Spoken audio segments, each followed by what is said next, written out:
નમસ્કાર દર્શક મિત્રો, સ્વાગત છે આપનું બુલેટિન ઇન્ડિયાની વિશેષ રજૂઆત અને આપની સાથે હું છું નરેશ સોની. દર્શક મિત્રો, આજે આપણે ચર્ચા કરવી છે અમદાવાદના જન્મદિવસની. જી હા દર્શક મિત્રો, 613મો જન્મદિવસ અમદાવાદનો 26 ફેબ્રુઆરી 1411ના દિવસે માણેક બુર્જ ખાતે ઈંટ મૂકવામાં આવી હતી અને જ્યારે અહેમદ શાહ જે છે તેમણે અમદાવાદ નામ આપ્યું હતું, પરંતુ અભ્રંશ થઈને તેનું નામ અમદાવાદ પડ્યું.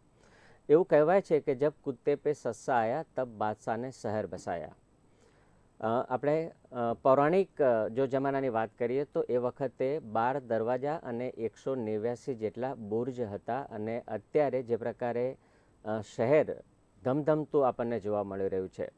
જૂની સિટી લાલબસ એ પછી આવી, એ પછી અત્યારે મેટ્રોની વાત કરીએ, પતંગ હોટલની વાત કરીએ, સીદી સૈયદની જાળીની વાત કરીએ, જામા મસ્જિદની વાત કરીએ, બધી અને હેરિટેજ સિટી તરીકે જ્યારે અમદાવાદને આગવી ઓળખ મળી હોય ત્યારે ચોક્કસથી જન્મદિવસનું પણ વિશેષ મહત્ત્વ રહેલું છે. દર્શક મિત્રો, અત્યારે આપણી સાથે એ જ વિષય અંતર્ગત ચર્ચા કરવા માટે જોડાઈ ચૂક્યા છે ઇતિહાસવિદ ડૉક્ટર માણેક પટેલ ઉર્ફ સેતુ અને ક્રિએટિવ રાઇટર પ્રદીપ ત્રિવેદી. આપ મહાનુભાવનું સ્વાગત છે.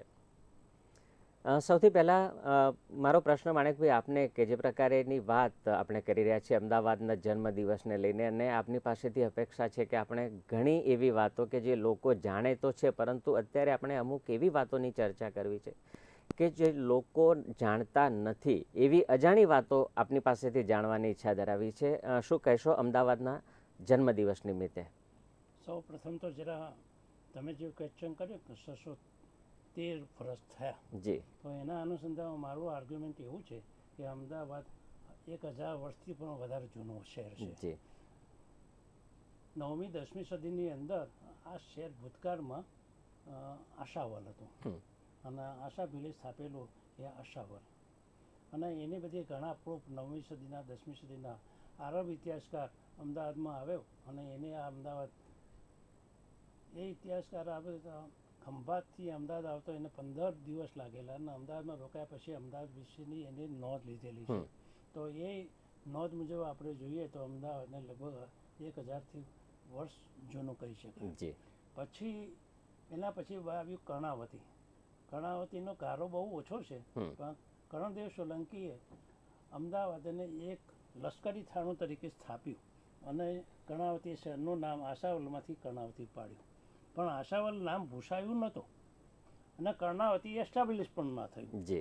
અને પછી 1411માં સુલતાન અહમદ શાહ અમદાવાદમાં આવ્યા અને પછી અમદાવાદ એને ગમ્યું તો એને આ શહેર સ્થાપ્યું. અને પછી જે એનો યુગ શરૂ થયો એ યુગ એ આસમાની સુલતાની જેવો યુગ થયો અને સરસ રીતે એને આ શહેરને એસ્ટાબ્લિશ કર્યું. એને જે 4 પાક પુરુષો હતા, યુવાન અહમદ શાહ પોતે પણ પાક પુરુષ કહેવાય, એવા 4 માણસોથી 4 અહમદથી આ સ્થપાયેલું શહેર અને 12 બાવાઓના આશીર્વાદથી સ્થપાયેલું આ શહેર એ અહમદાબાદ. અહમદાબાદ એ હિન્દી નામ છે, પણ જે આપણા જે ગુજરાતી લોકો છે અથવા અમદાવાદી લોકો છે એ સમયના આ શહેરને અમદા કહેતા હતા અને અમદા ઉપરથી અમદાવાદ બન્યું છે. પણ આ વાસ્તવમાં શું સાચી વાત કહીએ ને તો આ અમદાવાદીઓનું અમદાવાદ છે. અમદાવાદીઓ જ આ શહેરથી જાણીતા છે. અને અમદાવાદનું પાણી એટલે સાબરમતીનું પાણી એ એવું વખણાયેલું છે કે એના દૂર દૂરથી એના પાણીના ગુણ ગવાય. સાબરમતીના પાણીના વિશેની ઘણી બધી વાતો છે. અને એ તમે જે વાત કરી જબ કુત્તે પર સસ્સા આવ્યા તો બાદશાહને શહેર બસાયા, તો એ કુત્તે પણ આ પાણી જ પીધેલું અને એ સસલાએ પણ આ જ પાણી પીધેલું. પણ સસલું જરા પાવરફુલ હતું એટલે એના પડતે. અને આજે પણ તમે જુઓ છો કે ગાંધીજી પણ આપણા જગ્યાનું પાણી પીધા પછી ગાંધીજી પણ એક શુક્લકડી લાકડી જેવા હતા, પણ એટલા બધા પાવરફુલ હતા કે તમે જુઓ માણસ સાદો સસલો માણસ એ વલ્લભભાઈ પણ એ સરદાર બની ગયો એટલે પાવરફુલ આયન પુરુષ બની ગયો. અને આજે પણ અમદાવાદના 2 પુરુષો નરેન્દ્ર મોદી અને બીજા અમિત શાહ આખા શહેરને નહીં આખા દેશને દુનિયામાં અમદાવાદ ગુજરાત અને ઇન્ડિયા કરી બેઠું છે. તો આ અમદાવાદનું આ પાણી છે ને એ ચમત્કારિક પાણી છે. તમે ગમે ત્યાં દુનિયાભરમાં જાઓ તો કદી માંદા પડવાની શક્યતા ઓછી, કેમ કે તમે અમદાવાદનું પાણી પીધું છે. જી ખરેખર તમે અમદાવાદનું પાણી ચમત્કારિક છે. પછી સુલતાન પછી આવ્યા મુગલ, મુગલ પછી આવ્યા મરાઠા, મરાઠા પછી આવ્યા અંગ્રેજ, અને અંગ્રેજને પછી આપણે એની જરા બાદ બીડી લડાઈ થઈ અને આઝાદીની લડાઈ જી. થઈ. પણ આ દેશની અંદર આઝાદીની લડાઈ થઈ એમાં જે મુખ્ય ફાળો કહેવાય ને તો મહાત્મા ગાંધીજીનો, એટલે કે અમદાવાદનો સાબરમતી નદી કિનારે વસેલા સાબરમતી આશ્રમનો, આશ્રમનો.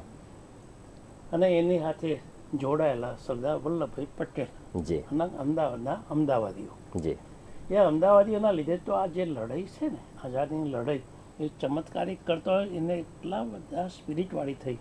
એમાં 1930માં નીકળેલી દાંડી યાત્રાની કૂચ, એ કૂચે આખી આઝાદીની લડતનું સ્વરૂપ બદલી કાઢ્યું. જી તમે જોશો તો એ વખતે અમદાવાદ આખા વર્લ્ડમાં જાણીતું થઈ ગયું. અને બીજું જાણીતું થયેલું અમદાવાદ એ મિલ ઉદ્યોગના કારણે.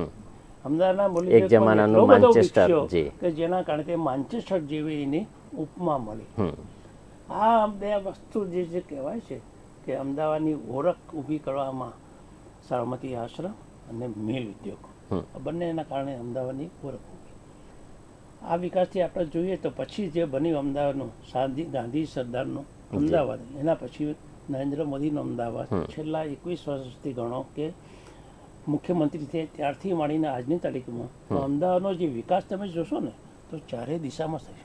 જ્યારે અહીંયા મુખ્યમંત્રી હતા ત્યારની વાત કરીએ તો આપણે રિવરફ્રન્ટ શરૂ થયું, કાંકરિયા રિવરફ્રન્ટ શરૂ થયું, BRTS શરૂ થયું, અને એના માટે કેટલું બધું. અને આજે તો નરેન્દ્ર મોદી સ્ટેડિયમ તો આપણે જરા ગૌરવની વાત છે કે દુનિયાભરનું મોટું સ્ટેડિયમ છે જેમના નામે આલેખાયેલું છે.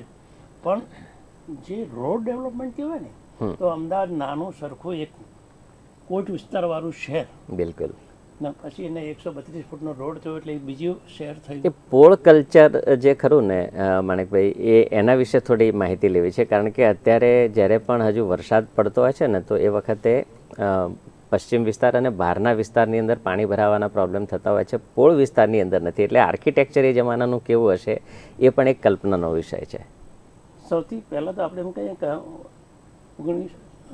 2017માં આ અમદાવાદને કોટ વિસ્તારને ધ્યાનમાં રાખીને એમાં આવેલા સ્થાપત્યો, પછી હિન્દુ, મુસ્લિમ, જૈન, સ્વામિનારાયણ, યહૂદી, આ બધા સ્થાપત્યો વધતા કહું છું એટલા માટે કે તેની પૂર્વની શૈલી અને એની અંદર પૂર્વની શૈલી એટલે એના મકાનો, પછી એના આવેલા પછી જૂના હેરિટેજ બંગલાઓ કહેવાય કે હવેલી કહેવાય કે જે બધું એની સાથે પૂર્વની શૈલી, જીવન શૈલી, એટલે પોર લિવિંગ હેરિટેજ એટલું બધું સરસ છે કે ત્યાં નાની સરખી વાત કરીએ ને તો બે ઘર વચ્ચેનો એક વાડકી વ્યવહાર કહેવાય. વાડકી વ્યવહાર એટલે આનંદ. અહીંયા ભજીયા બનાવે તો બાજુના ઘરમાં ભજીયા જાય, ત્યાં પૂરી બનાવે તો એ ઘરમાંથી આ ઘરમાં પૂરી આવે. આ જે વાડકી વ્યવહારનો સંબંધ છે ને એ કોઈ બીજી જગ્યાએ તમને જોવા નહીં મળે. અને દિવસ દરમિયાન ઝઘડેલા છોકરા, લડી પડેલા છોકરા સાંજ પડે બધા ભેગા થાય. અને ત્રીજું સૌથી સંગઠન શક્તિ કે એક જ પોળની અંદર મિલ માલિક પણ રહે, મિલનો કામદાર પણ ત્યાં રહે, સફાઈ કામદાર પણ પોળમાં રહેતો હોય, બધા એક જ લેવલના માણસો, ભલે જ કોઈ ગરીબ છે, કોઈ મધ્યમ વર્ગનો છે, કોઈ મિલ માલિક છે, પણ પોળ એ પોળ, અને એ વાતાવરણ બધાને કામમાં આવે. અને પોળની અંદર બધી અમુક વસ્તુઓ કોમન હોય. માનો કે એક ઘરના ઘરે ટેલિફોન હોય તો એ બધાના ઘરે એક ટેલિફોન બધાના ઘર માટે કામમાં આવતો. અને પછી જો જમણવાર હોય તો પછી પોળના છોકરા કે પોળના માણસો રસોઈ પણ બધી મહિલાઓ જ કરે. એટલે રસોઈ માટેના જે સંઘર્ષણ શક્તિ ગણો કે સમૂહ શક્તિ ગણો એ બધી પોળમાં જોવા મળતી. હા, નો ડાઉટ આજે સમય પલટાયો છે, પોળ નથી રહી, પોળ કારખાના થઈ ગયા છે, પોળ ઓફિસ થઈ ગઈ છે, પોળ ગોડાઉન થઈ ગયા છે, બિલકુલ. પણ એ જુદી વાત છે. પણ આ જે હેરિટેજ મળ્યું છે અમદાવાદની કલ્ચરના કારણે, અમદાવાદના હેરિટેજના કારણે, અમદાવાદને. અને ત્રીજું છેલ્લું જે પરિબળ જે ગણાય છે એ આઝાદીની ચળવળમાં ગાંધીજીનો આ વસવાટ, આઝાદીની ચળવળ એ છેલ્લું પરિબળ કહી શકાય. જી. અચ્છા, આપણે સાથે વાત કરીએ સીદી સૈયદની જાળી એક બાજુ હોય, એક બાજુ પતંગ હોટલ ગગનચુંબી હોય, એક બાજુ રિવરફ્રન્ટ હોય અને એક બાજુ જામા મસ્જિદ હોય, એક બાજુ માણેક બુર્જ હોય અને બીજી બાજુ ક્યાંક આપણને બીજી કોઈ વસ્તુ વિકાસ આપણે મેટ્રો ટ્રેન નીકળતી ત્યાંથી પસાર થતી દેખાતી હોય. એ જે ડિફરન્સ જે છે માણેકભાઈ, એ ડિફરન્સ પહેલાંનો અને અત્યારનો, પહેલાંના સમયની જો આપણે ખાસ વાત કરીએ તો એ બાબતે આપનું શું કહેવું, અને એવા કોઈ અજાણી વાત અમદાવાદ વિશેની હોય તો એ જાણવા માટે હું પણ અને આપણા દર્શક મિત્રો પણ ઈચ્છુક છીએ. હવે છે ને દર્શકોને અથવા ગામજનોને અમદાવાદ વિશે ઘણું જાણતા થયા છે મીડિયાના કારણે, ન્યૂઝપેપરના કારણે, પ્રિન્ટ મીડિયાના કારણે અને આપ લોકો થકી મીડિયાના કારણે.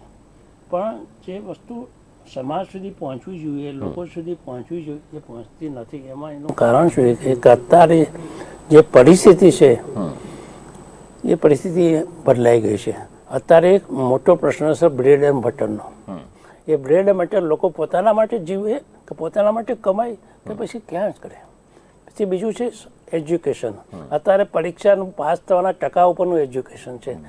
90% લાવો તો પાછું એડમિશન મળે, અથવા હવે 90% વાળાને પણ એડમિશન નથી મળતું. તો અત્યારે જે લોકોનો જે ભાર છે ને એજ્યુકેશન ઉપર, તે આવી જાતનો છે. સંસ્કૃતિ દિવસે દિવસે ઓછી થતી જાય છે. આ મોટું કારણ છે. સંસ્કૃતિ દિવસે ભૂલાતી જાય છે અને લોકોનો પર્યાય બદલાઈ ગયો છે. હવે તો લોકો છાપો વાંચતા બંધ થઈ ગયા છે, ન્યૂઝપેપર વાંચતા બંધ થઈ ગયા, પુસ્તક વાંચતા બંધ થઈ ગયા છે. એક જ એના માટે ભગવાન છે મોબાઈલ. બાકીના બધા મંદિરના મોબાઈલ તો એ એટલા માટે મંદિરના ભગવાનને યાદ કરે છે કે પરીક્ષામાં પાસ થવું છે, ધંધો સારો ચાલે એના માટે આશીર્વાદ લેવા છે ભગવાનને. બાકી તો ભગવાનના ઠેકાણે છે, એ એના ઠેકાણે છે. બાકી મંદિર કોઈ જાય નહીં, પણ ભગવાનથી ડરે છે એટલા માટે ડરે છે કે એમના આગળ વિકાસ કરવો છે. જી, મંદિરની વાત કરીએ ત્યારે ચોક્કસથી પ્રદીપભાઈ આપણે માં ભદ્રકાળીને, નગરદેવી માને કેવી રીતે ચૂકી શકીએ? મારો પ્રશ્ન આપને, માં નગરદેવીના આશીર્વાદ વગર અમદાવાદની અંદર રહેવું એટલે ખરેખર એક લોઢાના ચણા ચાવવા જેવી વસ્તુ કહી શકાય. અને માના દર્શનને, માના ખોળે જવું તો પડે જ એક વખત, એના પગે લાગણા કરવા પડે માતાજીના. માણેક બુર્જની વાત હોય કે પછી બીબીનો ગોખલો, આ બધી એટલી બધી ઐતિહાસિક જે બધી વસ્તુઓ વણાયેલી છે. સીદી સૈયદની જાળીની આપણે વાત કરી, જામા મસ્જિદની વાત કરી, આપણે વાત કરી માણેક બુર્જની વાત કરી. પ્રદીપભાઈ, આપનું શું માનવું કે જ્યારે 613 વર્ષની વાત કરી સાહેબે, જે પ્રકારે આંકડાકીય થોડા સુધારા કર્યા, પરંતુ અત્યારે આપણે ઓન પેપર 613મો જન્મદિવસ આપણે ઉજવી રહ્યા છીએ, ત્યારે આપ કેવી રીતે જુઓ છો પહેલાંનું અમદાવાદ અને અત્યારનું અમદાવાદ? હવે આપણું અમદાવાદ એ ખૂબ જ ગૌરવશાળી, ગુણવંતું, ગ્લોબલ અને વાઇબ્રન્ટ અમદાવાદ છે. પહેલાંનું અમદાવાદમાં આજના અમદાવાદમાં ઘણો બધો ફેર છે. આ અમદાવાદ છે એ પતંગો ઉપર ઉડતું, નવરાત્રિમાં નાચતું, તળાવ ઉપર તરતું અને મેટ્રો ટ્રેન પર સરકતું એવું આપણું ગૌરવવંતું, ગુણવંતું અને ગૌરવશાળી એવું અમદાવાદ છે. અમદાવાદનો કોઈ ઇતિહાસ એક અદ્ભુત ઇતિહાસ છે. અમદાવાદની અંદર અનેક પ્રકારની તમને સંસ્કૃતિ પણ જોવા મળે છે. પ્રાચીન સંસ્કૃતિ અને અર્વાચીન સંસ્કૃતિ બંનેનું સંમિશ્રણ હોય તો એ અમદાવાદ શહેર છે. જેમ કહ્યું માણેકભાઈએ કે પોળનું કલ્ચર છે એ આપણી પ્રાચીન સંસ્કૃતિ, સંસ્કારોને જાળવી રાખતી પોળનું કલ્ચર છે. જ્યારે આ પોળની બહાર વિકસેલું, એટલે કે પહેલાં શું હતું કે દરવાજાઓ હતા, દરવાજાની અંદર ચકલા હતા અને ચકલાની અંદર પોળ હતી, પોળની અંદર પોરસતું એવું અમદાવાદ હતું. તો પોળમાંથી ધીમે ધીમે ખીલેલું અમદાવાદ બહારની તરફ વિકસતું ગયું. જેમ જેમ બહારની તરફ વિકસતું ગયું તેમ તેમ અમદાવાદનો વિવિધ પ્રકારે એનો આયોજનમાં ફેરફાર થતા ગયા, એની સંસ્કૃતિમાં ફેરફાર થતા ગયા અને તે અર્વાચીન અમદાવાદનો તેમાંથી જન્મ થયો. આપણે જોઈએ છીએ કે એક સમયે લાલ દરવાજા એક મુખ્ય સેન્ટર હતું, ભદ્રકાળી મંદિર એક મુખ્ય આસ્થાનું મંદિર હતું, બરાબર, કે ભદ્રકાળી એટલે અમદાવાદ. અમદાવાદ એક માણેકભાઈ કહ્યું એમ દરવાજાઓની અંદર, કોર્ટની અંદર સમાયેલું અમદાવાદ હતું. જ્યારે એ અમદાવાદ એની બહાર ગયું છે અને બહાર જતાં તેના વિકાસમાં ખૂબ જ વધારો થયો છે. પહેલાં ફક્ત એમ કહી શકાતું હતું કે ફક્ત લાલ બસ એ અમદાવાદનું મુખ્ય ધોરી હતી, આવવા જવા માટેની, વેપાર ધંધા માટેની. આજે લાલ બસની ઉપરાંત BRTS છે, મેટ્રો છે. આજે 1-2 કે 7 જેટલા ફ્લાયઓવર કે બ્રિજ હતા. આજે અનેક પ્રકારના ફ્લાયઓવરથી પણ અમદાવાદને એકબીજાથી એક છેડેથી બીજા છેડે સાંકળવામાં આવે છે. એક સમય એવો હતો કે સાબરમતી નદીનો જોવા માટે આપણે ચોમાસા સુધી રાહ જોવી પડતી હતી કે ક્યારે ચોમાસું આવે, વરસાદ આવે, ક્યારે પૂર આવે, આપણે ઝળહળતી જોઈએ. તો આજે એવું વિકાસ થયો છે કે આપણે સાબરમતી નદીને 12 માસ જોઈ શકીએ છીએ, પાણી સાથે જોઈ શકીએ છીએ. એ રીતે ઘણી બધી વસ્તુ એવી બની છે. એક સમય એવો હતો કે ફક્ત અમુક જ વસ્તુની અંદર અમદાવાદ સમાયેલું હતું. એને બદલે આજે અમદાવાદ એટલો બધો વિકાસ કર્યો છે તેનું ડે બાય જોઈએ તો છેલ્લા ઘણા વર્ષોની અંદર આપણું અમદાવાદ બદલાયું છે, ગ્લોબલ થયું છે, વાઇબ્રન્ટ થયું છે. આજે અમદાવાદ એ માત્ર ગુજરાત કે આપણા દેશનું મુખ્ય સેન્ટર નથી રહ્યું, વિશ્વ કક્ષાએ પણ અમદાવાદની નોંધ લેવાય છે. અમદાવાદની અંદર એવી ઘણી બધી વસ્તુઓ, સ્થાપત્યો આવ્યા છે કે જેની અંદર વિશ્વના લોકોને રસ પડે છે. જેમાંનું પહેલું મહત્વનું કેવું એમ છે મોટેરા સ્ટેડિયમ છે આપણું. એક સમય એવો હતો, તો એક સ્પોર્ટ્સની વાત કરું તો, કેમ કે ભવિષ્યમાં આપણે અમદાવાદ એ ઓલિમ્પિકનું મુખ્ય યજમાન બનવા જઈ રહ્યું છે. ત્યારે એ વાત ઉચારવી પડે કે એક સમયે અમદાવાદની પોળની અંદર માત્ર ધોકાથી બેટથી ક્રિકેટ રમાતું હતું અને એમાં લોકો છોકરાઓ આનંદ માણતા હતા પોળની અંદર. અને કદાચ દડો ના હોય તો પેલા કહે છે ગાભાનો દડો બની રમત હતા. એ અમદાવાદની પોળમાંથી વિકસેલું રમતગમત આજે મોટેરા સ્ટેડિયમ સુધી પહોંચ્યું છે. મોટેરા સ્ટેડિયમ એ માત્ર એશિયા ખંડનું નહીં, આખા વિશ્વનું સૌથી વધુ કેપેસિટી ધરાવતું મોટું સ્ટેડિયમ બન્યું છે. એ અમદાવાદનો સૌથી મોટો વિકાસ છે. એવી જ રીતે અમદાવાદની અંદરના ખેલાડીઓ એ પહેલાં ફક્ત રાષ્ટ્રીય આંતરરાષ્ટ્રીય કક્ષા સુધી જતા હતા. તો આજે આપણે ત્યાં અમદાવાદમાં ઓલિમ્પિક મેડલિસ્ટ ખેલાડીઓ પણ છે. ભાવિના પટેલ છે, ટેબલ ટેનિસની અંદર ઓલિમ્પિક મેડલ લાવનારી ખેલાડી છે. સોનલ પટેલ છે, પારુલ પરમાર છે, માના પટેલ છે. એ બધા લોકો એવા જ ખેલાડીઓ છે કે જેઓએ ઓલિમ્પિક સુધી પોતાનું પરફોર્મન્સ આપ્યું છે. આજે અમદાવાદની અંદર એટલા બધા સ્ટેડિયમોનો વિકાસ થયો છે કે જેની અંદર આપણે વિવિધ પ્રકારના રમતોની અંદર પણ શ્રેષ્ઠ ખેલાડીઓ ને કોચિંગ આપી શકીએ છીએ. એનું પરફોર્મન્સ નેશનલ, ઇન્ટરનેશનલ અને ઓલિમ્પિક સુધી લઈ જઈ શકીએ છીએ. આ અમદાવાદનો જબરજસ્ત સ્પોર્ટ્સ ક્ષેત્રે વિકાસ છે. અમદાવાદનો ગીત શેઠી એ બિલિયર્ડ્સમાં કેટલી વખત ચેમ્પિયન થયો છે. રૂપેશ શાહ ઘણી વખત ચેમ્પિયન થયો છે. તેજસ બાકરે અમદાવાદનો સૌથી પહેલો ચેસનો GM છે. તો અમદાવાદ પાસે ઘણા બધા એવા ખેલાડીઓ છે. હમણાં તે નેશનલ ચેમ્પિયન થનાર આયન નેહરા એ પણ સૌથી પહેલો ખેલાડી છે કે જે નેશનલ ચેમ્પિયન થયો હોય. એટલે ઘણી બધી રમતોની વાત કરીએ તો એની અંદર એક સમય એવો હતો કે અમદાવાદની અંદર ક્રિકેટ માત્ર ગુજરાત કોલેજમાં અથવા HL કોમર્સ કોલેજની ગ્રાઉન્ડ પર રમાતો હતો. એ સિવાય કોઈ ગ્રાઉન્ડ હતા જ નહીં. પરંતુ 1981માં નવરંગપુરામાં સરદાર પટેલ સ્ટેડિયમ બન્યું અને ત્યાં સૌથી પ્રથમ વન ડે મેચમાં આવી. સૌથી મહત્વની ઘટના તે બની કે ભારત દેશની સૌ પ્રથમ વન ડે મેચમાં પ્રવેશ એ અમદાવાદની સ્ટેડિયમથી થયો. અને 1981 ઇંગ્લેન્ડ અને અમદાવાદ વચ્ચે મેચ રમાઈ. તેવી જ રીતે 1983માં મોટેરા સ્ટેડિયમ બન્યું. મોટેરા સ્ટેડિયમ બન્યા પછી પણ ઘણા બધા ઇતિહાસો રચાયા. સુનિલ ગાવસ્કરે સૌ પ્રથમ 10,000 રન એ અમદાવાદના મોટેરા સ્ટેડિયમ પર કર્યા. કપિલ દેવે 432મી વિકેટ અમદાવાદના મોટેરા સ્ટેડિયમ પર ઝડપીને આખો નવો ઇતિહાસ રચ્યો. જ્યારે સૌથી લાડકો એવો લિટલ માસ્ટર સચિન તેંડુલકર જેને પ્રથમ બેવડી સદી એ અમદાવાદના ગ્રાઉન્ડ પર કરી મોટેરા સ્ટેડિયમ ઉપર. એટલે આ પણ એક પ્રકારનો ઇતિહાસ ધીમે ધીમે ડેવલપ. આજે જોઈએ તો મોટેરા સ્ટેડિયમ ઉપર વર્લ્ડ કપની મેચો રમાય છે, IPLની મેચો રમાય છે. એ મહત્વની મેચોનું પણ આયોજન અમદાવાદમાં થઈ રહ્યું છે. એટલે અમદાવાદ એ સ્પોર્ટ્સ ક્ષેત્રે ખૂબ જ આગળ પડતો વિકાસ કરી રહ્યું છે અને ભવિષ્યમાં આવનારા નજીકના સમયમાં એ અમદાવાદના એવા ઘણા ખેલાડીઓ હશે કે જેને ઓલિમ્પિક અને બીજી બધી વર્લ્ડ ચેમ્પિયનશિપની અંદર પણ તેઓ પ્રતિનિધિત્વ કર્યું હશે અને મેડલ્સ પણ લાવ્યા હશે. એક આપણું ગૌરવની વાત કહી શકાય.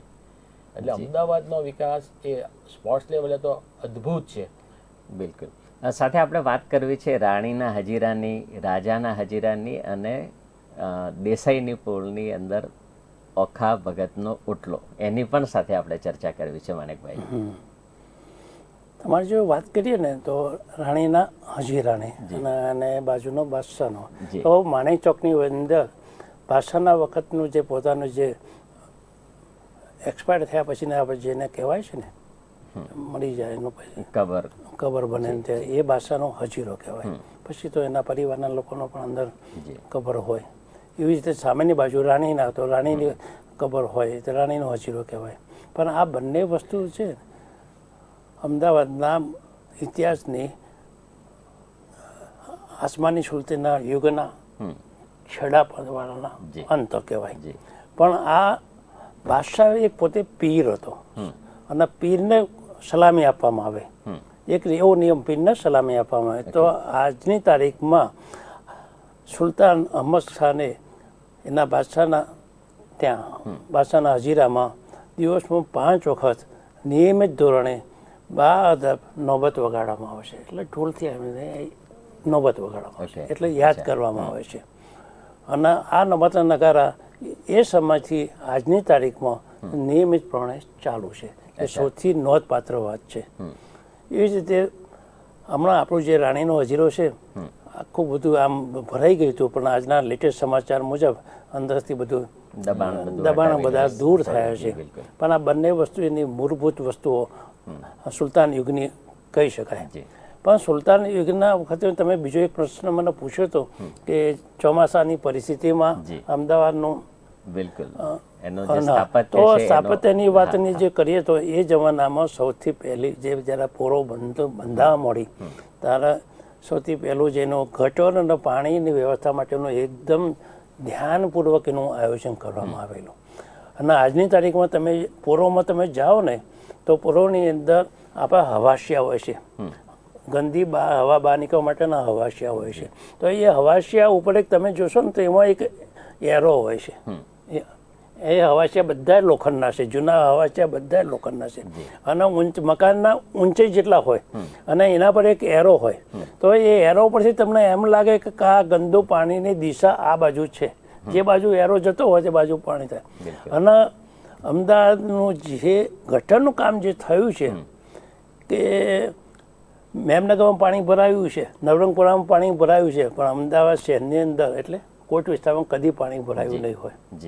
ત્રીજું એના બાંધકામની જે વાત કરીએ તો ઠંડીમાં પણ ગરમી લાગે, ગરમીમાં પણ ઠંડક લાગે, એવી જાતનું જે પોરોનું બાંધકામ છે ને એ સ્થાપે.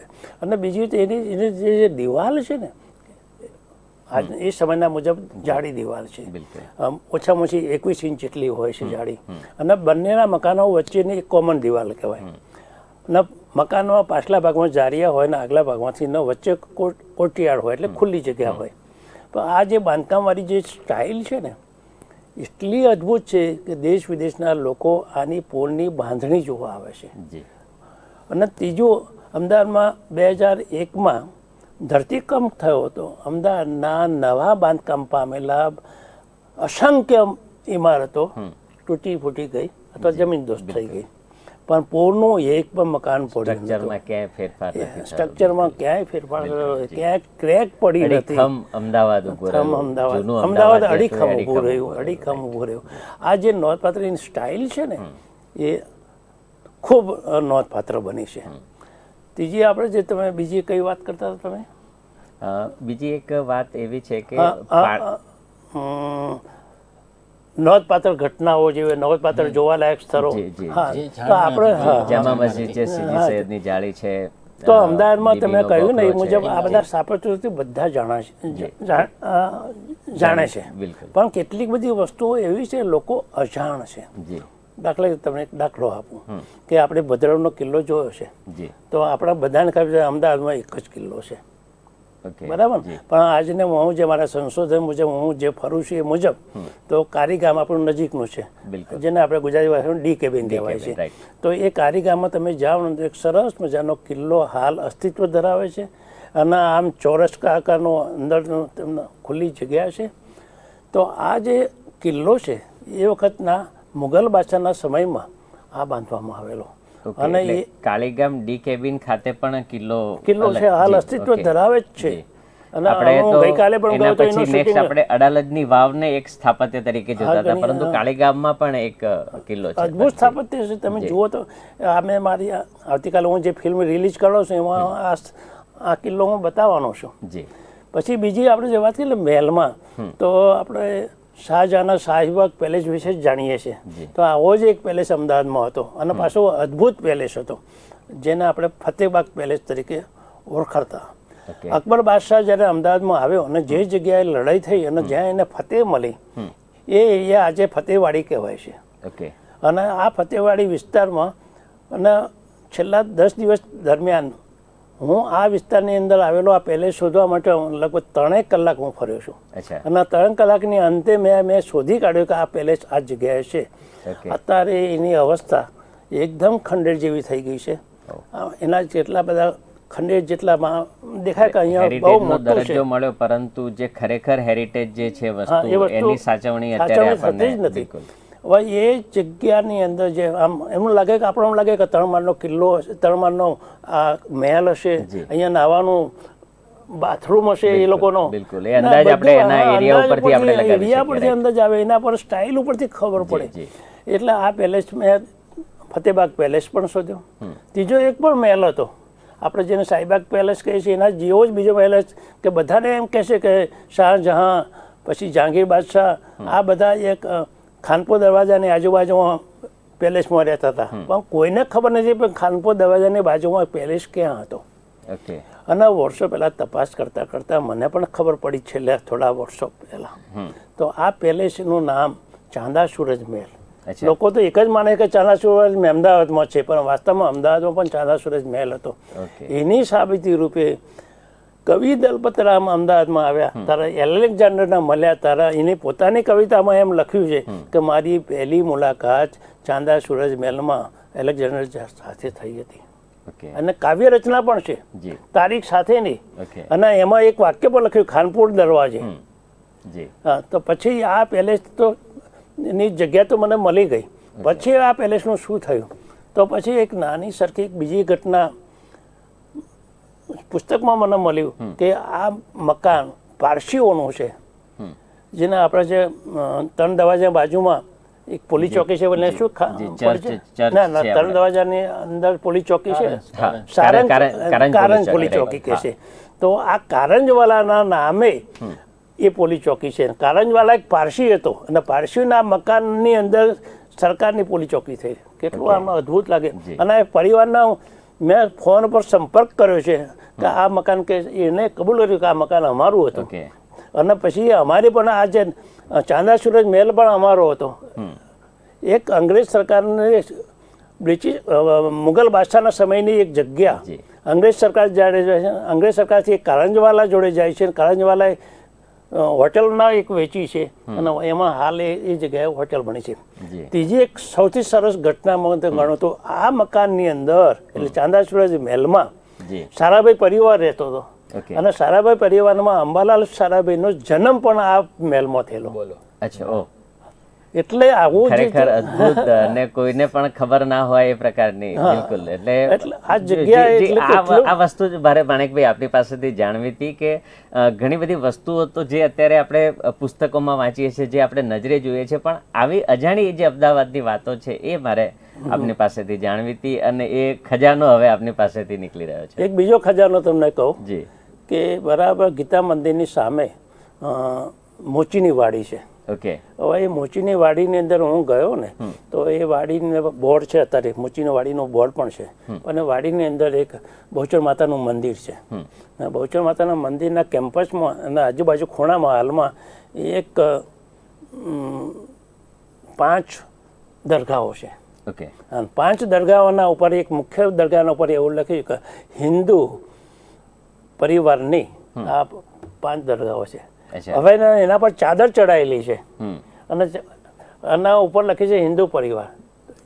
હા, હિન્દુ પરિવારની અને ઉપર છે ચાદર ચડાવી છે. એનું નામ લખ્યું છે હરદાસની સમાધિ અને ઉપર લખ્યું છે સમાધિ, હરદાસની સમાધિ. એના વિશે થોડો પ્રકાશ પાડી શકો માણેકભાઈ, જો આપની પાસે માહિતી હોય તો? હરદાસ કરીને એક માણસ હતો અને ચાલા ઓરમાં રહેતો હતો. વાસ્તવમાં એ પાટણ બાજુનો મોચી, પણ અમદાવાદમાં ધંધારથી અહીંયા આવ્યો અને ચોલા ઓરમાં રહેતો હતો. પણ એનો બીજો એક શોખ હતો ચિત્ર દોરવાનો.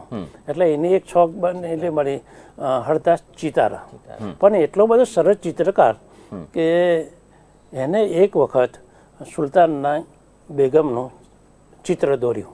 અને બેગમના ચિત્ર દોરવાથી અને કઈ રીતે ચિત્રો સામે નથી બેસાડ્યા, એ પહેલાં મારે બેઠા છે, નીચે પાણીમાં એનું પ્રતિબંધ જોયું છે, પ્રતિબંધ પાડીને એમાંથી બેગમને જોયા અને એનું ચિત્ર બનાવ્યું. Great artist. ગ્રેટ આર્ટિસ્ટ એટલે એના પણ સુલતાન એટલા બધા ખુશ થયા. ત્યાં આ મોચીની જે વાડી છે એ જમીન એના ભેટમાં આપેલી અને એમાં એ આ બહુચર માતાનો ભક્ત હોવાથી એને પછી ત્યાં મંદિર બનાવ્યું.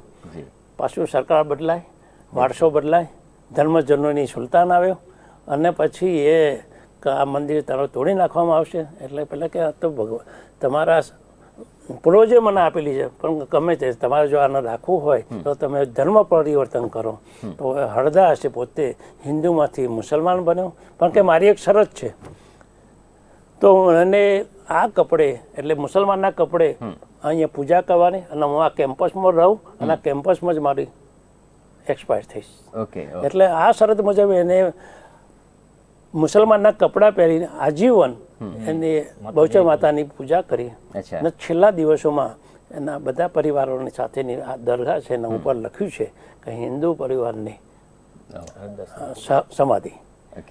એટલે આવું અમદાવાદમાં ઘણી જગ્યાએ મેં બધું જોયું છે. અને અંદર ફરો ને પણ સંસ્કૃતિ બધી દિવસે દિવસે સિવાય બીજી કોઈ હજુ પણ આપને કોઈ વસ્તુ એવી વાત યાદ આવતી હોય? અમદાવાદમાં સાહેબ તમે કોઈ છો ને તો દિલ્હી આપણે ત્યાં રિલીફ રોડથી બહાર નીકળો અને પછી એમ આપણા કાનપુર મંદિરે બાજુ જાઓ તો હસ્તી બીબીનો ગોખલો આવે. તો હસ્તી બીબીનો ગોખલો તો આપણે તો હસ્તી બીબી એટલે એમાં કે માણસ પરીક્ષામાં પાસ થતો હસ્તી બીબી, રોતો હોય તો રોતી બીબી. એક દીવો ચાલુ હોય છે, આપણે નીકળતા હોય ગોખલાની અંદર દીવો જોતા હોય છે નીકળતા હોય. પણ વાસ્તવિક એની જે શું કારણે હસ્તી બીબીનો ગોખલો એ હજી ઘણા લોકોને ખબર નહીં. ત્યાં એ વિસ્તારમાં તમે જોશો ને તો મુસલમાનનો વિસ્તાર પણ હતો અને એક શેખનો પાડો કરીને ત્યાં એ જ વિસ્તાર કહેવાય, શેખનો પાડો બરાબર ને. એ મુસલમાનને પરિવારની એક મહિલા અપંગ જેવી હતી અને એ પહેલાં મારે બેસી રહે બારીમાંથી દર્શન કરીને બહાર બેસી રહે, પણ એના આશીર્વાદ લોકોમાં એવા હતા કે જે બાળક ઉપર માદા બાળક ઉપર હાથ મૂકે તો એ હાથના આશીર્વાદથી માદું બાળક સજીવ એટલે સારું થઈ જાય. અને એના આશીર્વાદ પણ એવી માન્યતા છે ને, લોકો માને છે કે બાળકોને ત્યાં લઈ જાય માટે જતા હોય છે અને એના આશીર્વાદ મળે છે. પણ ત્યાં લોકો આજની તારીખમાં સમય બદલાયો છે કે લોકો એ હસ્તી બીબીને જલેબી ખવડાવે છે અને ત્યાં જલેબીનું પડીકું મૂકે છે આશીર્વાદ મેળવવા માટે. એટલે આવી એવી જ કંઈક વસ્તુ ત્રણ દરવાજાની અંદર પણ ક્યાંક આપણને છે. હવે શું વસ્તુ છે મને અત્યારે એક્ઝેક્ટલી યાદ નથી આવતું. મને યાદ છે. ઓકે, જી બિલકુલ બિલકુલ. તો આપણા દેશ અમદાવાદને પછી એક બીજી એક કહે છે ને કે આ દેશ શહેરમાં લક્ષ્મીજીનો વાસ છે. જી જી. હા, લક્ષ્મીજીનો વાસ છે. તો એક રાત્રે એક સરસ મહિલા એટલે સુંદર મહિલા આ કોર્ટના દરવાજે આવીને એના વોચમેનને એમ કહે છે કે દરવાજો ખોલો, મારે બહાર જવું છે. તો વોચમેન એમ કહે છે કે તમે તો ના જઈ શકો બહાર, એટલે કે મારા બહાર જવું છે. તો પણ એમ લાગે તમે કોણ છો? કે હું લક્ષ્મીબાઈ. લક્ષ્મી એટલે કે લક્ષ્મી દેવી. એને એમ થયું કે જો લક્ષ્મી દેવી આ શહેરમાંથી બહાર જતી રહેશે તો શહેરની જે આબાદી છે એ આબાદી જતી રહેશે, શહેરમાંથી લક્ષ્મી દેવાનો આશીર્વાદ જતા રહેશે. એટલે જે આ માણસ જે વોચમેન હતો ને તો એક કામ કરો, હવે મારાથી તો તમને રજા અપાય નહીં, તો હું અંદર સુલતાન જોડેથી રજા લઈ આવું ને પછી તમને રજા આપું. પછી એને બી આ તો રાતનો સમય છે, સુલતાનને જગાડવા સારા નહીં, એટલે જો લક્ષ્મીજી જતા રહેશે તો આ દેશ આ શહેરનો લક્ષ્મીનો એટલે આશીર્વાદ જતા રહેશે. તો એટલે એને રાણી લક્ષ્મીબાઈ જોડે લક્ષ્મી દેવી જોડે એને કીધું કે હું પાછો ના આવું ત્યાં સુધી તમે રોકાજો. એટલે આ વોચમેન ખૂણામાં જાય છે અને ખૂણામાં જઈ પોતે પોતાની જાતને આપઘાત કરે છે. બરાબર ને, પોતે જે વોચમેન છે આપઘાત કરે છે. એટલે વોચમેન પાછો નથી આવતો એટલે લક્ષ્મીબાઈ આ શહેરમાં રોકાઈ જાય છે. એટલે આ શહેરમાં લક્ષ્મીજીનો વાસ છે એવું એસ્ટાબ્લિશ થયું છે. તમે નહીં જોયું તો વર્ષો પહેલાં અત્યારે હા ભદ્રકાળીના મંદિરની સામે જે બગીચો હતો ને તો એ બગીચાની અંદર સરસ લક્ષ્મીજીની મૂર્તિ વર્ષો સુધી મેં પણ જોઈ છે અને લોકોએ પણ જોઈ છે. અને એના અનુસંધાનમાં તમે જે ત્રણ દરવાજાની વાત કરી દીવાની, તો એ દીવા માટે જે જાફરભાઈ બેસતા હતા ને એ મને હું એમને મળેલો ને ત્યારે મને કે હું 70 વર્ષથી તો હું આ દીવો કરું છું અને એમના પરિવારથી છે. અને જ્યારે આ જે વોચમેન જે તમે જે એક્સપાયર થયો એના માનમાં આ દીવો ચાલુ છે. ઓકે. અને તમે જે આપણે જે જિલ્લા પંચાયતનું મકાન છે ને, હા, તો ભદ્ર કલ્લાનો જે દરવાજો છે ને એના બરાબર જ સામે એક દરગાહ છે. તો એ દરગાહ પર ત્યાં બોર્ડ પણ મારી છે, આ શહેરની લક્ષ્મીજીના રોકનાર અને એની આ દરગાહ, ઓકે. લક્ષ્મીજીના રોકનારની આ દરગાહ એવું ત્યાં બોર્ડ પણ મારેલું છે. એટલે આવું તમે જાતે ફરો ને તો બધું ઘણું ઘણું જોવા મળે એવું છે. બિલકુલ. પ્રદીપભાઈ, આપની પાસે આવીશ. આપણે વાત કરવી છે એલિસ બ્રિજની પણ વાત કરવી છે અને અટલ બ્રિજની પણ વાત કરવી છે. પ્રદીપભાઈ, એલિસ બ્રિજ એ એક જમાનાનો બ્રિટિશના વખતમાં બનેલો સૌથી શ્રેષ્ઠ કહી શકાય એવો એક બ્રિજ હતો અને ઐતિહાસિક બ્રિજ. એમ લોકો એ બ્રિજ જોવા માટે પણ આવતા ને જ કરતા. હવે એ બ્રિજ અમુક સમયાંતરે એ ખખડ થતા પછી એ બ્રિજને આપણે અત્યારે જોઈએ છીએ કે બીજી રીતે એને કવર કરીને રાખ્યો છે, જેથી કરીને એ આપણું એક ઐતિહાસિક તરીકે જળવાઈ પણ રહે અને છતાં પણ એનું ટ્રાન્સપોર્ટેશનમાં કોઈ પ્રોબ્લેમ ના થાય એમ કે સાઈડમાં બે બ્રિજ ઉભા કરવામાં આવ્યા છે અને એ રીતે એ બ્રિજનું જાળવણી કરી છે. જે અટલ બ્રિજ છે એ એક આપણે બહુ સરસ કહી શકાય. અત્યારે નવા નવા જે બધા સ્ટ્રક્ચર બન્યા છે બધા, એમાંનું એક એવું બધું બનાવ્યું છે કે લોકો માટે એક જોવાલાયક અને ફરવાલાયક એવું બ્રિજ બનાવ્યો છે, જેથી કરીને લોકોનું એટ્રેક્શન વધે. આજે અમદાવાદમાં ઘણા બધા એવા સ્થળો નવા બન્યા છે કે જેના માટે તેને આવનારા પ્રવાસીઓ અમદાવાદમાં રહેતા લોકો માટે એટ્રેક્શન રહે.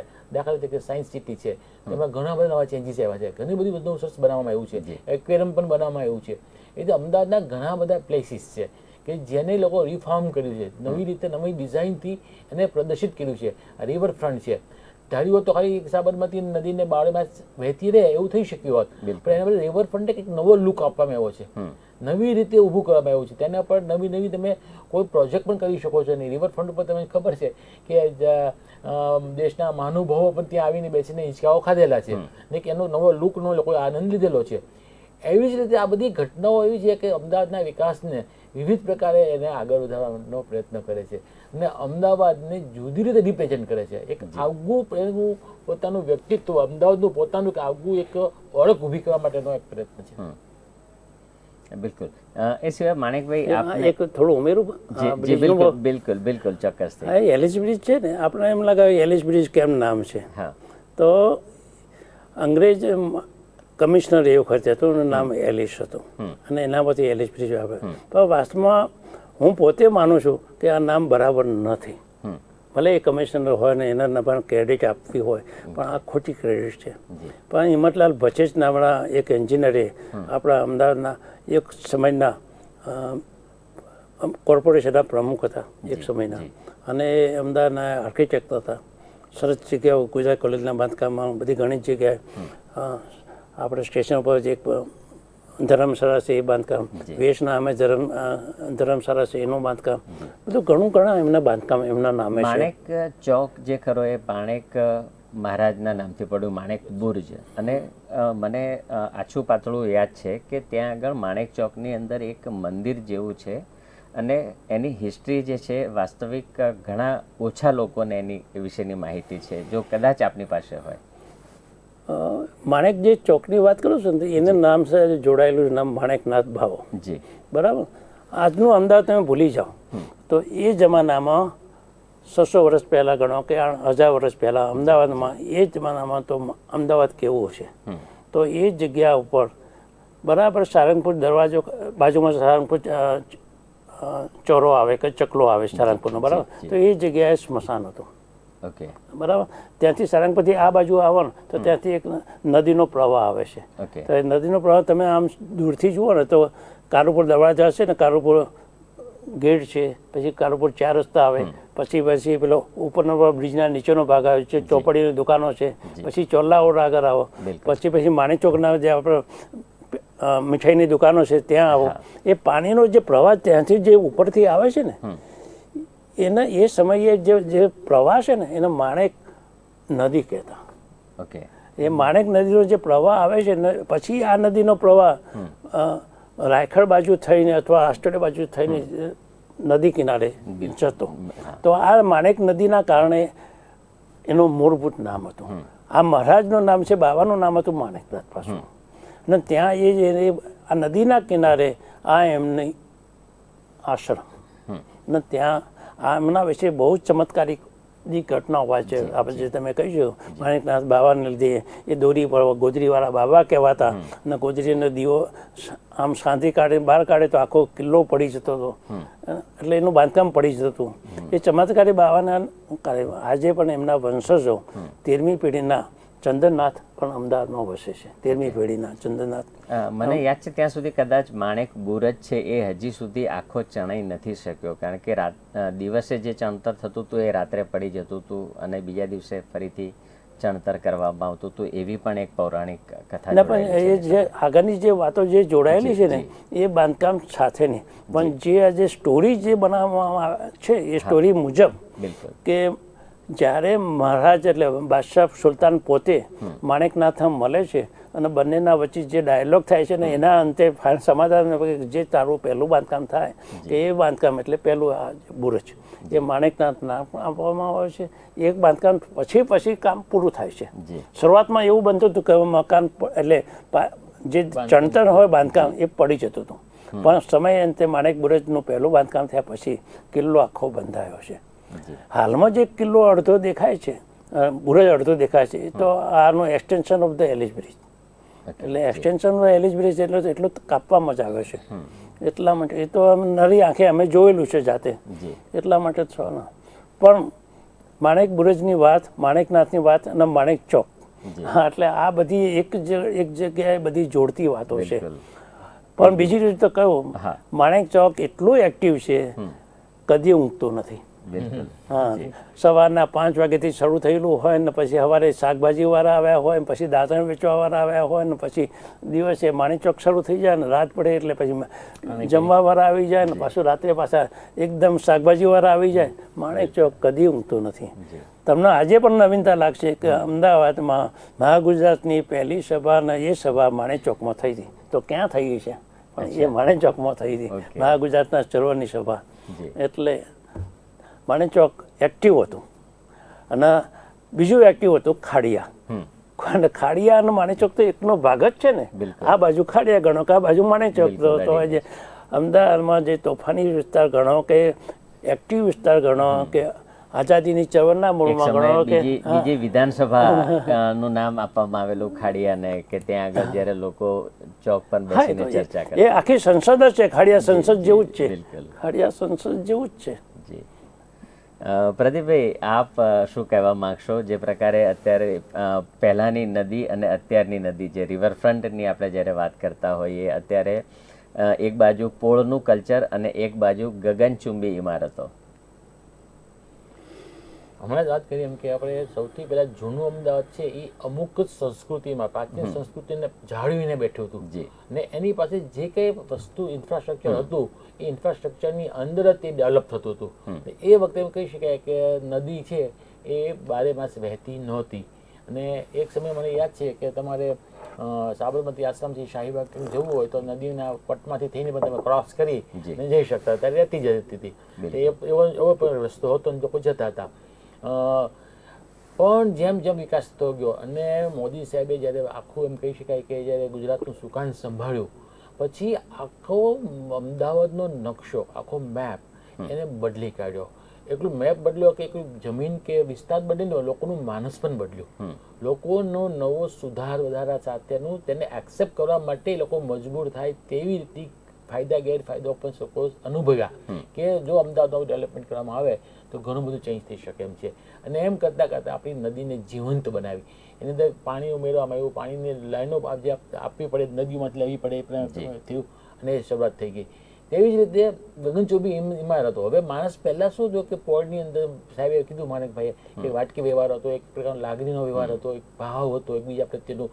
પોળોમાં આજે પણ મને એવું લાગે છે કોઈના ઘરમાં તાળા નહીં લાગતા હોય કે 12 માસ 24 કલાક ઘર ખુલ્લા જ હોય, એકબીજાના ઘરમાંથી આવજા થઈ શકતી હોય. ઘર જો પરિવાર જો વધારે નહોતું એ લોકો રહેતા હતા અને એ ગમતું હતું લોકોને એ વખતે સમય એવો હતો. પરંતુ જેમ જેમ ડેવલપ થતું ગયું, ટેકનોલોજીનો ફેરફાર થતા ગયા, લોકો વિકાસ થતા ગયા, દેશ વિદેશમાં પણ લોકો જતા ગયા અને એમ કરતાં કરતાં વિકાસ કરતાં પૂર્વમાંથી અમદાવાદ બહારના તરફ ગયું, એટલે કે બહારની સાઈડમાં પશ્ચિમ ને પૂર્વ બાજુ વિકસતું ગયું. જેમ વિકસતું ગયું તેમ તેમ ધીમે ધીમે બીજું એ પણ છે કે પરિવારમાં પહેલાં સંયુક્ત પરિવાર સાથે રહેતો હતો. હવે વિભક્ત અને અવિભક્તની જેમ પ્રશ્નો છે એ પ્રશ્નો ઊભા થયા. એટલે દીકરો કે દીકરી પરણે એટલે એને નવું ઘર, નવી જગ્યાએ જવા માટે એના બહાર જવાનો પ્રશ્ન ઊભા થયા. ને તેમ કરતાં બિલ્ડિંગો આજે જુઓ છો તે ગગનચુંબી ઇમારતો બની, અને આજે ઘણા બધા એવા ટાવર પણ બન્યા કે જેની અંદર એમ કહી શકાય કે એક પ્રકારનું આખો નવો કન્સ્ટ્રક્શનનો નવો જ આખો આઈડિયા આવ્યો, ને ઘણા બધા લોકોનો વિકાસ થયો, ને ઘણા લોકોને રહેવા માટેની વ્યવસ્થાઓ પણ અહીંથી ઊભી કરવામાં આવી. એટલે આમ અમદાવાદનો વિકાસ એમ કહી શકાય કે નાની રેતીની માટીમાંથી શરૂ થઈ નાની ગગનચુંબી સુધી ઇમારતો સુધી પહોંચ્યો છે, જે અમદાવાદનું એક વાઇબ્રન્ટનું એક પ્રકારનું ગ્લોબલનું સ્વરૂપ આપી રહ્યું છે. જી બિલકુલ, આપ અમારી સાથે જોડાયા અને ચર્ચામાં ભાગ લીધો તે બદલ આપનો ખૂબ ખૂબ આભાર.